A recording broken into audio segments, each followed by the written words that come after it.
कोणत्याही परिस्थितीत स्वतःला टिकवून गरजेचे असते. कोणत्याही परिस्थितीत स्वतःला टिकवून ठेवणे गरजेचे असते. आपण हरलोय, संपत चाललोय हे कळता क्षणी सावरायला शिकायला हवं. खुद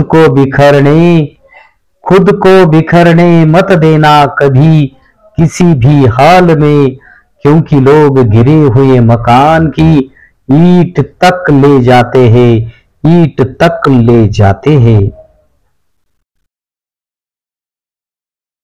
भांडण झाल्यावर जेव्हा समोरचा नातं तोडण्याचा निर्णय घेतो तेव्हा हा निर्णय आधीच घेतलेला असतो. फक्त तो निर्णय आपल्याला आपली चुकी झाल्यावर सांगितला जातो.